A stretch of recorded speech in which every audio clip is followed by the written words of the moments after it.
그들이 예루살렘에 가까이 가서 감난산 벳박에 이르렀을 때 예수께서 두 제자를 보내시며 이르시되 너희는 맞은편 마을로 가라. 그리하면 곧 너희 나귀와 나귀 새끼가 함께 있는 것을 보이니 풀어 내게로 끌고 오라. 만일 누가 무슨 말을 하거든 주가 쓰시겠다 하라. 그리하면 즉시 보내리라 하시니 이는 선지자를 통하여 하신 말씀을 이루려 하시니라. 이르시되 시온 딸에게 이르기를 내 왕이 내게 임하나니 그는 겸손하여 낙이 곧 멍에 매는 짐승의 새끼를 갖도다 하라 하였느니라. 그들이 가서 예수께서 명하신 대로 하여 나귀와 나귀 새끼를 들고 와서 자기들의 겉옷을 그 위에 얹음에 예수께서 그 위에 타시니 이에 대다수는 그들의 겉옷을 길에 펴고 다른 이들은 나뭇가지를 메어 길에 펴고 앞에서 가고 뒤에서 따르는 무리가 소리 높여 이르되 호산나 다윗의 자손이여 찬송하리로다. 주의 이름으로 오시는 이여 가장 높은 곳에서 호산나 하더라. 예수께서 예루살렘에 들어가시니 온 성이 소송하여 이르되 이는 누구냐 하거늘 하시겠습니다. 우리가 이르되 갈릴리 나사렛에서 나온 선지자 예수라 하니라. 아멘. 잠깐 기도하겠습니다. 사랑의 하나님, 이 시간 부족한 종이 두려움과 떨림으로 주의 단위에 있어서 주의 말씀을 배워나고자 합니다. 부족한 종을 말씀의 도구로 통로로 사용하여 주시고 우리가 나누는 이 말씀이 오늘 하나님께서 우리에게 주시는 생명의 말씀이 되어서 우리의 삶과 가정과 기업과 자녀들을 살려주시옵시며 열매 맺게 하시되 풍성하고 아름다운 열매로 30배, 60배, 100배의 결실을 맺게 하시며 그 열매의 풍성함과 아름다움을 세상은 바라보고 깨달아 주님께 돌아오는 역사가 있게 하여 주시옵소서. 이 시간 악한 영 예수 그리스도로 떠나가게 하시고 오직 거룩한 성령께서 오늘도 우리를 지키시고 보호하여 주옵소서. 오늘은 예수님의 이름으로 간절히 기도를 싸움나이다. 아멘. 한번 따라해보도록 하겠습니다. 참된 명품 인생. 참된 명품 인생. 이 시간에는 참된 명품 인생이라는 말씀의 제목을 가지고 오늘 나누고자 합니다. 우리가 종려주의를 맞이하면서 예수님에 대해서 좀 더 깊이 묵상했으면 좋겠는데 주님께서 어떠한 길을 걸으셨는가 하나님 보시기에 정말로 복된 인생, 명품 인생을 사셨던 분이 예수님이시다라는 것이죠. 그러므로 우리는 예수님을 통하여서 예수님이 가신 그 길을 바라보면서 믿음의 본을 보여주셨는데 그 믿음의 본을 따라서 우리도 참된 명품 인생이 되기 위하여서는 어떻게 살아가야 되는가 한번 우리가 깊이 생각하고 묵상해보면서 나아갔으면 좋겠습니다. 이 사람들이 명품이라는 것을 좋아하죠. 물론 우리나라 사람들이 많이 좋아한다라고 해요. 근데 이 명품이라는 것을 좋아하다 보니까 우리가 여러 가지들의 명품이라는 단어를 붙입니다. 그래서 명품 가방, 명품 책, 명품 지방, 여러 가지 명품에 대해서 이야기한다는 것이죠. 왜 이렇게 사람들은 명품을 원할까? 그들은 높아지는 것을 원하고 그리고 그들은 무언가 다름을 원하고 또한 그들은 특별하기를 바란다라는 것이죠. 그래서 사람들이요 나의 특별함, 나의 다름 그리고 나의 지위를 증명하기 위해서 명품들을 찾고 있다라는 거예요. 그런데 중요한 것은 명품을 내가 가졌다고 해서 내 삶이 내 인생이 명품이 되는 것은 아니다라는 거예요. 그럼 어떻게 해야 우리가 참된 명품의 인생을 살아갈 수 있는가? 오늘 본문을 통하여서 주님은 우리에게 말씀해 주시는데 세상이 이야기하고 있는 명품의 가치관과 하나님이 말씀하시는 명품의 기준이 다르다라는 거예요. 세상은 명예와 권력과 부가 있으면 명품이라고 이야기합니다. 높아지는 것을 명품이라고 합니다. 화려한 것을 명품이라고 합니다. 그러나 하나님은 예수 그리스도가 명품이다라고 말씀하신다. 대체 예수님이 어떻게 명품의 길을 가셨기에 그 인생을 명품이라고 말씀해 주시는가? 우리가 명품된 삶을 살기 위하여서 오늘 이 시간에 예수 그리스도를 통해서 주님이 걸으신 그 길을 다시 한번 되돌아보면서 은혜의 시간이 되기를 주님을 축원드립니다. 먼저 오늘 본문을 보게 되어지면은 8절 9절 말씀 보도록 하겠습니다. 8절 9절 말씀 같이 읽겠습니다. 시작. 무리의 대다수는 그들의 겉옷을 길에 펴고 다른 이들은 나뭇가지를 베어 길에 펴고 앞에서 가고 뒤에서 따르는 무리가 소리 높여 이르되 호산나 다윗의 자손이여 찬송하리로다. 주의 이름으로 오시는 이여 가장 높은 곳에서 호산나 하노라. 아멘. 예수님께서는 지금 예루살렘에 입성하고 계신 거예요. 예수님이 지금 예루살렘에 가시는 이유는 십자가를 지기 위하여서 그 길에 오르신 거예요. 근데 백성들이 예수님을 맞이할 때 많은 수많은 무리들이 지금 열광하고 있는 거예요. 환호하고 있는 거예요. 무엇이라 환호하고 있습니까? 그들의 겉옷을 길에 펴고 나무가지를 잘라다가 길에다 깔아놓고 그걸 흔들기도 하면서 호산나 호산나 찬송하고 있다는 거예요. 높은 곳에서 호산나 한다는 거예요. 이 호산나라는 단어가 나를 구원하소서라는 뜻입니다. 그러니까 이스라엘 백성들이 지금 나를 구원하소서 나를 구원하소서 이렇게 찬송하고 있는 것이죠. 그러면 무엇을 구원하여 달라고 이렇게 찬송하고 있는가? 이 이스라엘 백성이 겉옷을 땅에다 폈다라는 것은요, 겉옷이라는 것은요, 이 자신의 신분을 상징합니다. 그래서 자신의 모든 것을 상징한다라는 의미에서 겉옷이 있는 거예요. 그런데 그 겉옷을 땅에다 깔았다라는 것은 당신을 나의 왕으로 모시겠습니다. 당신만이 나의 왕 되신 존재입니다라는 것을 나타내는 하나의 행위였습니다. 그래서 레드카펫을 깔듯이 자신들의 겉옷을 깔아놓으면서 당신이 나의 왕입니다. 왕으로 모십니다. 이런 의미로 겉옷을 깔아놓은 거예요. 그리고 나뭇가지를, 종려나뭇가지인데 이 나뭇가지를 땅에다 폈다는 것은 승리와 해방의 상징입니다. 그러니까 예수님께서 왕으로 입성하시는 것이 이제는 로마 압제에서 우리를 구원할 승리의 왕으로서 예수님을 모시고 있는 것이고 우리를 해방시킬 구세주로서 지금 예수님을 모시고 있는 거예요. 그러니까 지금 그들이 열광의 도가니가 되어서 환호하면서 주님을 모시고 있는 이 모습은 그들의 기대와 그들의 소망을 비춰서 반영하여서 지금 예수님을 모시고 있었다라는 것이죠. 여러분 그렇습니다. 세상에서 바라보는 예수님과 하나님이 바라보는 예수님은 다르다라는 거예요. 세상에서는 자신의 가치관과 또한 자신의 욕망과 자신의 욕심을 예수님께 투영하여서 예수님은 이러한 왕이 되셔야 되고 예수님은 이러한 길을 걸으셔야 됩니다 라고 우리가 그렇게 예수님을 찾고 있다라는 거예요. 그러나 오늘 본문에서 하나님은 예수님은 어떠한 분이시라고 말씀하고 있습니까? 십자가를 지기 위하여서 그 길을 가시는 분임을 분명히 말씀하고 있다는 거예요. 예수님은 이 땅 가운데 왕이 되기 위해서 로마의 압제에서 해방하기 위해서 다윗과 같이 큰 부를 이루는 큰 왕국을 이루기 위해서 그러한 분으로 오신 게 아니라 죄와 사망에 얽매여서 사망 가운데 살아가고 있는 죽을 수밖에 없는 우리를 구원하기 위해서 참된 구원을 주시기 위하여서 참된 해방을 주시기 위하여서 참된 왕이 되시기 위하여서 이 땅 가운데 오셨다라는 것이죠. 그러므로 우리가 때로는 신앙생활 하다가 우리가 예수님을 바라볼 때 예수님을 바라보는 우리의 시선, 우리의 이미지는 어떠한가 한번 생각해 봐야 된다는 거예요. 왜냐하면 오늘 본문의 백성들처럼 예수님을 바라볼 때 나의 욕망과 나의 소망을 투영하면서 예수님을 바라보다가는 얼마 못 되어서 예수를 십자가에 못 박아라 이야기하는 이 무리들과 다를 바가 없다라는 것이죠. 지금 이 무리들이 이렇게 환영하고 있지만 호산나를 외치고 있지만 높은 곳에서 호산나를 찾고 있지만 그들은 몇 날이 못 되어서 예수를 십자가에 못 박아 십자가에 못 박아 부르짖는 성난 군중이 되었다라는 거예요. 왜 이들이 이렇게 변하게 되었는가? 그들은 그들이 바랬던 그 소망의 예수가 그들이 투영했던 그 예수가 자신들의 뜻과 계획과 다르다는 것을 깨달았기 때문에 내 욕심과 내 소망을 이루어지지 않는 것을 깨달았기 때문에 그들이 오히려 예수를 십자가에 못 박으라 라고 소리쳤다라는 거예요.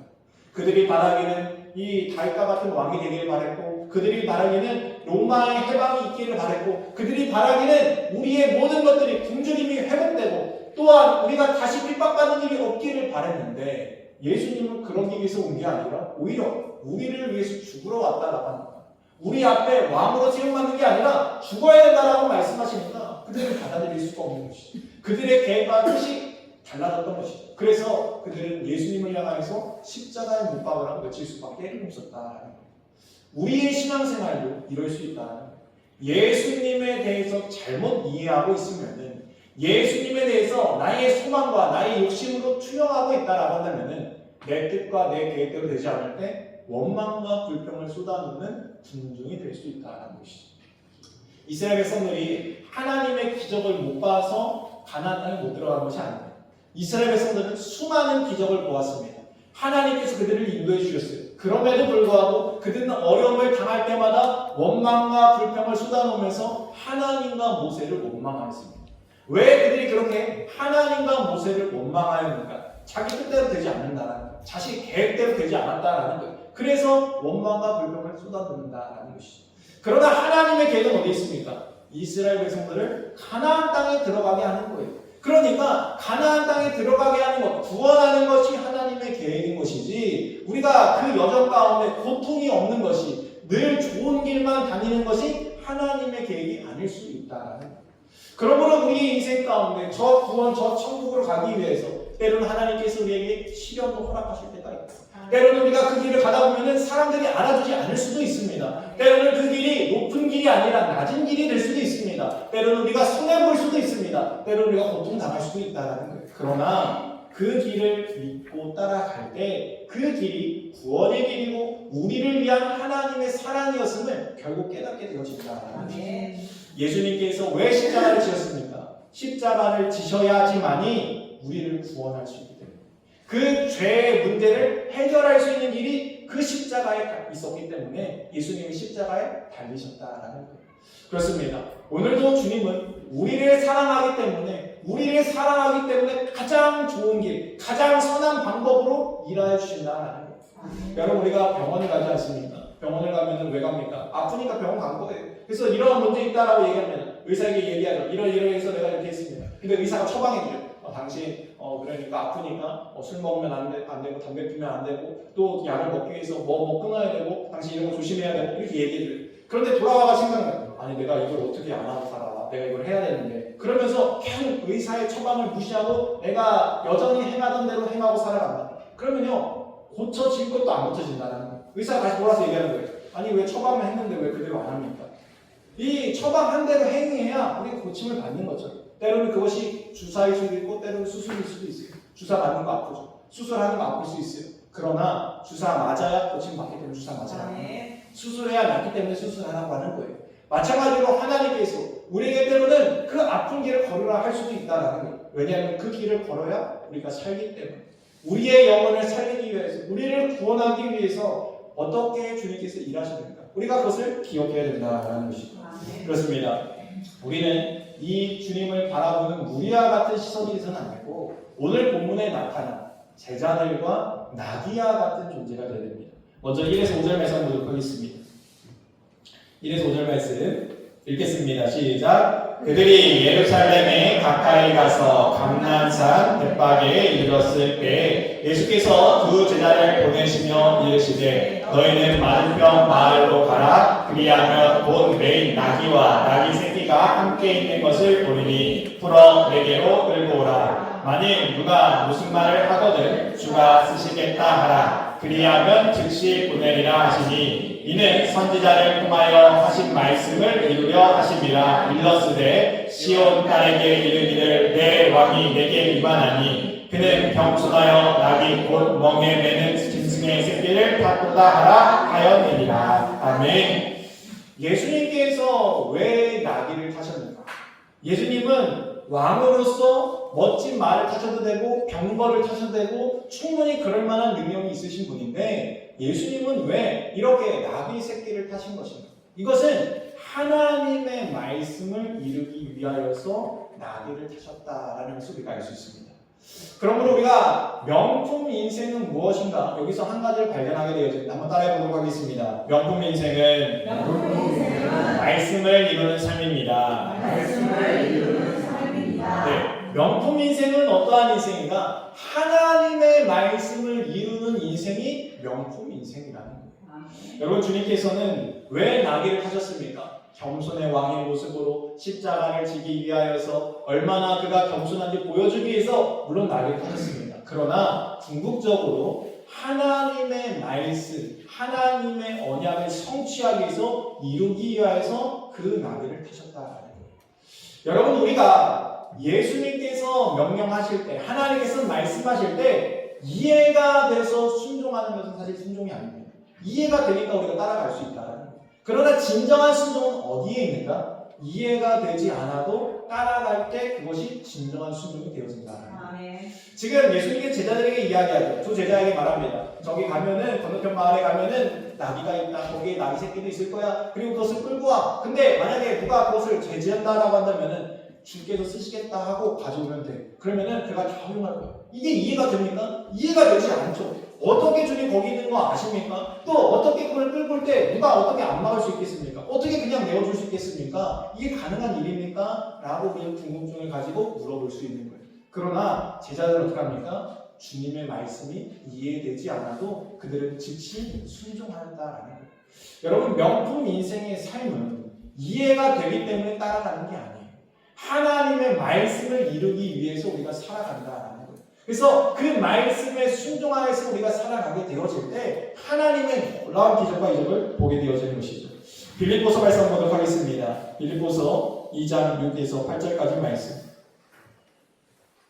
읽겠습니다. 시작. 그는 근본 하나님의 본체시나 하나님과 동등됨을 취할 것으로 여기지 아니하시고 오히려 자기를 비워 종의 형체를 가지사 사람들과 같이 되셨고 사람의 모양으로 나타나사 자기를 낮추시고 죽기까지 복종하셨으니 곧 십자가에 죽으십니다. 아멘. 그렇습니다. 주님은 어떻게 하셨는가? 자기를 낮추시고 자기를 비우시는데 어떻게 하셨는가? 죽기까지 복종하셨다. 여러분, 우리가 하나님의 말씀을 어떻게 순종해야 되는가? 죽기까지 순종해야 된다. 그것이 바로 주님께서 보여주신 명품 인생의 삶이라는 것이죠. 주님께서 왜 이것을 말씀하고 있습니까? 우리가 때로는 인정받지 못해도, 때로는 사람들이 알아주지 못해도, 때로는 드러나지 않아도 실망하지 말라. 아멘. 주님께서 아신다라는 거예요. 너의 그 순종을, 너의 그 헌신을 내가 보았다라고 이야기하는 것이죠.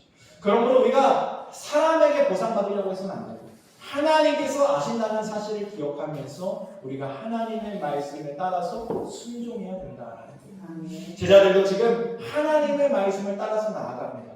우리가 누가복음을 보게 되면 이런 말씀이 있죠. 누가복음 16장 10절 말씀 보도록 하겠습니다. 읽겠습니다. 시작. 지극히 작은 것에 충성된 자는 큰 것에도 충성되고 지극히 작은 것에 불의한 자는 큰 것에도 불의하느니라. 아멘. 작은 것에 충성하지 못하면 큰 것에도 충성하지 못한다라는 말씀입니다. 우리가 작은 것에 충성해야 큰 것도 충성할 수 있다라는 말씀입니다. 그렇습니다. 주님은 우리에게 큰 충성을 바라는 게 아니라 우리의 삶의 자리에서 하나님의 말씀, 그 작은 것 하나하나 순종해가는 그 모습을 주님이 보여주고 계신다라는 거예요. 그 순종이 쌓이면 하나님께서 어떻게 하시겠다? 큰 것을 맡기겠다 말씀하고 있는 거예요. 한번 마태복음 25장 21절과 23절 말씀 보도록 하겠습니다. 읽겠습니다. 시작. 그 주인이 이르되 잘하였도다 착하고 충성된 종아 내가 적은 일에 충성하였음에 내가 많은 것을 내게 맡기리니 내 주인의 즐거움에 참여할지어다 하고. 아멘. 이 말씀은 달란트 비유죠. 2달란트 받은 자와 5달란트 받은 자가 이 주인이 떠나갔는데 그 후에 열심히 수고해가지고 2달란트 더 남겨서 4달란트 만들고 5달란트 더 남겨서 10달란트 만들었어요. 누가 가장 큰 칭찬을 받아야 됩니까? 10달란트 만든 자가 가장 큰 칭찬을 받는 것이 우리 마땅하다라고 생각해요. 그러나 주님의 칭찬은 2달란트 받은 자, 5달란트 받은 자 똑같이 칭찬해 주셨다는 거예요. 무엇을 칭찬합니까? 네가 적은 일에 충성하였으며 내가 너에게 많은 것을 맡기겠다라고 말씀하시면서 네가 나의 즐거움에 참여하라고 잔치를 열어주셨다라는 것이죠. 아멘. 그렇습니다. 우리의 인생은 작은 일에 순종하는 삶을 살아갑니다. 주님은 그 작은 순종을 기억하시면서 주님께서 우리에게 더 큰 것을 맡겨주시겠다. 주인의 즐거움, 하나님의 기쁨에 참여하는 놀라운 은혜를 더해주신다라고 약속하고 계십니다. 그러므로 내가 지금 하고 있는 이 순종이 작은 것이라고 실족할 필요가 없습니다. 왜냐하면 이 작은 것들이 쌓여가지고 결국엔 주님께서 큰 일을 우리에게 맡겨주시기 때문에 하나님께서 그 일을 이루겠다라고 약속하셨기 때문에 우리가 오늘도 믿음과 소망을 가지고 주님께서 맡겨주신 일들을 우리가 묵묵히 꾹꾹 굳건하게 가지고 나간다라는 것이죠. 6에서 7절 말씀 한번 보도록 하겠습니다. 6에서 7절 말씀 읽겠습니다. 시작. 제자들이 가서 예수께서 명하신 대로 하여 나귀와 나귀 새끼를 끌고 와서 자기의 겉옷을 그 얹음에 예수께서 그 위에 가시니. 아멘. 그렇습니다. 예수님은 뭐 하라고 했어요? 나귀를 가져오라고 했어요. 근데 제자들이 하나 더 하는 게 있어요. 뭐예요? 자신들의 겉옷을 그 위에 얹는 거예요. 즉 내가 지금 순종하여서 내가 이해돼서 이 일을 순종한 것이 아닙니다. 이해되지 않아도 순종했던 거예요. 그리고 나서 주님께서 행하신 그 모든 일에 나의 겉옷을 거기에 얹는 것은요, 주님께서 나의 모든 것을 책임지실 것을 믿고 주님께 맡긴다는 거예요. 그러니까 주님이 행하신 그 모든 것들을 내가 주님께 내어드립니다. 주님께 맡깁니다 라는 의미로서 자신들의 겉옷을 그 위에 얹었다라는 거예요. 왜냐하면 주님이 행하신 그 일이 옳다는 것을 믿었기 때문에, 주님의 그 일이 복된 일임을 알았기 때문에 그들이 순종하였다라는 것이죠. 그렇습니다. 주님은 이해되는 자를 쓰시는 게 아니라 순종하는 자를 쓰신다라는 거예요. 그래서 주님은 우리에게 이렇게 말씀하고 있는 것이죠. 지혜로운 자를 쓰는 게 아니라 주님께서는 순종하는 자, 낮은 자를 쓰신다라고 말씀하고 있는 거예요. 또한 오늘 본문을 보게 되면 쓰임받은 나귀의 이야기가 기록되어 있죠. 오늘 본문에서 가장 은혜로운 존재가 이 나귀입니다. 여러분, 나귀는요, 무언가 잘해서 이 나귀가 예수님께 쓰임받은 게 아니에요. 지금 성경의 이 구속사적인 놀라운 역사의 한가운데 누가 있느냐? 나귀가 존재하고 있다는 거예요. 여러분, 이 나귀가 무슨 특별한 나귀입니까? 어떤 큰 업적을 이룬, 아니면 유명한 나귀입니까? 그 혈통이 중요했습니까? 그렇지 않았다.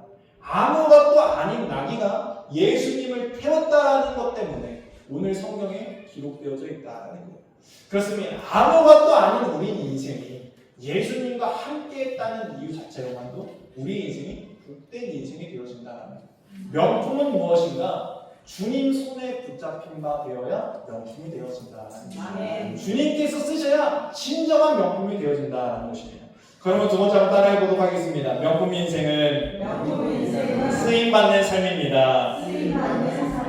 네, 고린도전서 1장 27절 말씀 다 같이 한 목소리로 읽겠습니다. 시작. 그러나 하나님께서 세상에 미련한 것들을 택하사 지혜 있는 자를 부끄럽게 하려 하시고 세상에 약한 것들을 택하사 강한 것들을 부끄럽게 하려 하시며. 아멘. 이 세상의 기준으로 나귀는요, 정말로 미련한 것이죠. 볼품없는 것입니다. 아무것도 아닌 것입니다.